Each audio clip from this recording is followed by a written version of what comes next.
Hi guys, this is the introduction to the graph parallel part 2. In the part 1 we discuss about what is the GraphX and what's the difference between data parallel and graph parallel, and how the processes goes, transfer from the data row to the analyzed data, and how to use it with different part like Pergol, GraphLab, Apache Graph, and what is the GraphX. We know it's containing edge and vertices, and these will go to combine these vertices, and they have got the arrow. This is the edge, and the performance. The relationship between each the edge would be performed by edge. The relationship between these vertices is performed by edge, and we given that we have troubles and how that happen, the troubles, by take the example Twitter, how the person have the specific account. When they follow another account, they can't see the data and all the messages that send it from the another account. Today we will go more in RDD. We review a little bit about RDD. What is RDD? RDD is resilient distribution dataset. So R from resilient, D from distribution, and data, D from dataset. So RDD, D resilient distribution dataset. These stored data is as an immutable distributed collection of objects. So by extended RDD, GraphX can perform as either the graph or collection tools, and this is the outcome of unifying the data parallel and the graph parallel system. So that will help me to be extended for both the GraphX and RDD. They work together. They give me the collection tools of these data. So let's go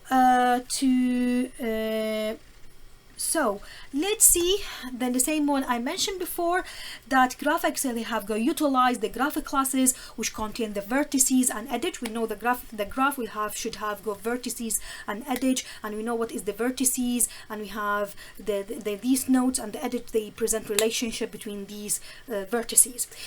How we use it, how we present it, how to build it as a code. We will first need the libraries. These libraries shown here that as org.apache.spark. This is the first library. The second library, org.apache.spark.graphx.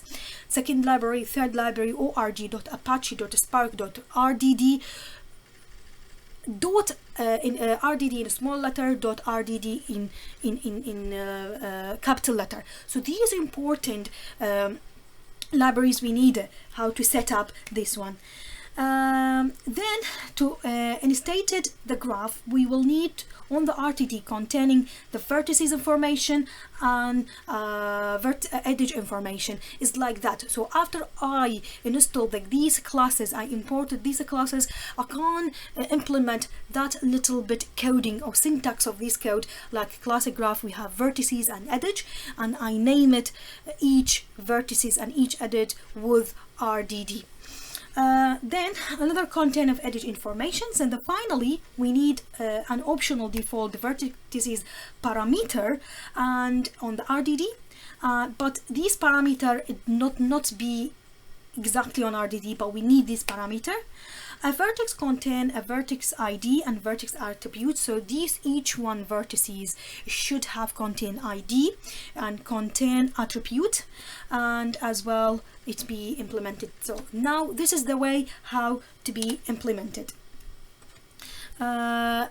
So for example, we have vertices ID we contain with this parameter 1L, and vertices attribute, for example, if you have James Bond, this is the attribute, and in this array will represented more than vertices ID, more than one attribute in the same example that shows, so that I know that an array I have 1L, James Bond, there's a first ID, second ID I have Jackie Chan, third ID I have Michael.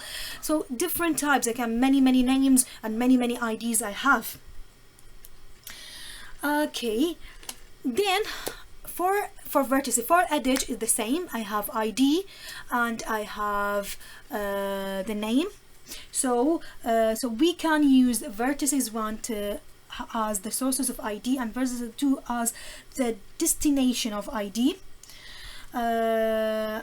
And the friend. Hey, with edge, now we need, because we know the edge is connected between two vertices, with edge we have to use the first ID from the vertices number 1 and the ID from vertices number 2, like 1L, 2L, the same example before, the 1L for James Bond and 2L for Jackie Chan.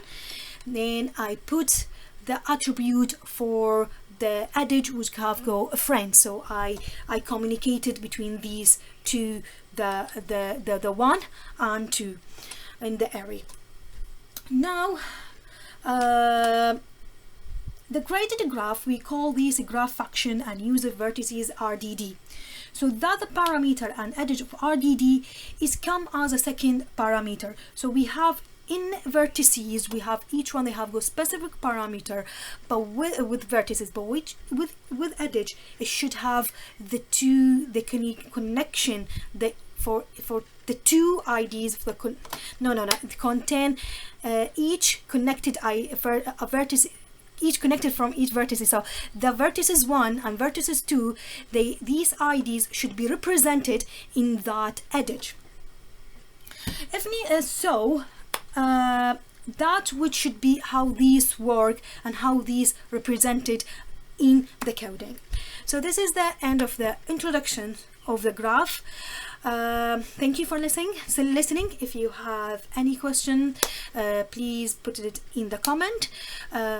And thank you for, if you like my video, please subscribe to my channel to receive a new video about this subject and more.